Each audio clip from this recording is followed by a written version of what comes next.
Un saludo a todos. Bien, en la noticia de hoy destacamos una nota de Bergoglio que acompaña el documento final de la 16ª Asamblea General Ordinaria del Sínodo de los Obispos, con fecha 25 de noviembre de 2024, cuyo enlace os dejaremos en la descripción del vídeo para quien la quiera leer.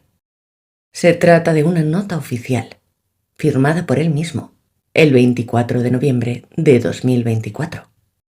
En la que el llamado Papa pide que el contenido del documento final del último sínodo sea aceptado como parte de su magisterio, es decir, de su magisterio autorizado como sucesor de Pedro.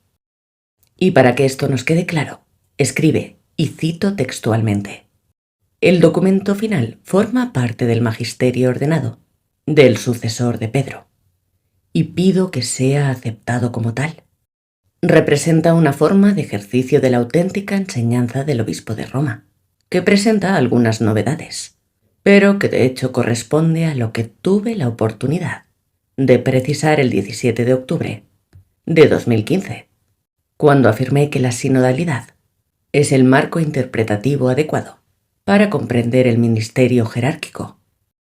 Bien, la idea central de esta declaración, que explica todo lo demás, se indica con mucha precisión en la última frase cuando dice: la sinodalidad es el marco interpretativo adecuado para entender el ministerio jerárquico. Por lo tanto, el magisterio del Papa debe definirse como portavoz del sensus fidei, del pueblo de Dios, como se implementó con la ocasión de la Asamblea Sinodal. Y es en este sentido que el documento final del sínodo debe ser acogido como parte del magisterio del Papa, para que éste sea solo un eco del sensus fidei, del pueblo de Dios. ¿Qué concluir entonces, aparte de que la protestantización de la Constitución Divina de la Iglesia, inaugurada con la nueva eclesiología del Vaticano II, alcanza aquí su culminación? Ahora bien, nada importante separa el ministerio del sucesor de Pedro del de los sucesores de Lutero y Calvino. Este ministerio de portavocía ya no tendrá la tarea de imponer los dogmas de la fe católica en nombre de Dios. Será el árbitro de los debates suscitados por el Espíritu en el seno de la Iglesia.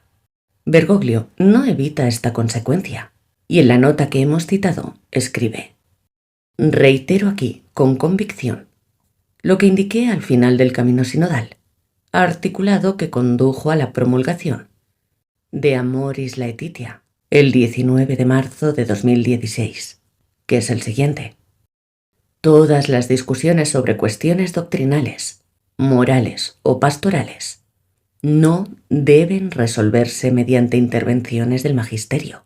Por supuesto, es necesaria una unidad de doctrina y de práctica en la Iglesia, pero esto no impide que existan diferentes maneras de interpretar algunos aspectos de la doctrina o algunas consecuencias de que ellas se derivan. Esto sucederá hasta que el Espíritu nos conduzca a la verdad completa, es decir, cuando nos introduzca perfectamente en el ministerio de Cristo y podamos verlo todo con su mirada. Como veis, lo que aquí expone Bergoglio es nada más y nada menos que relativismo en estado puro, el culmen del relativismo.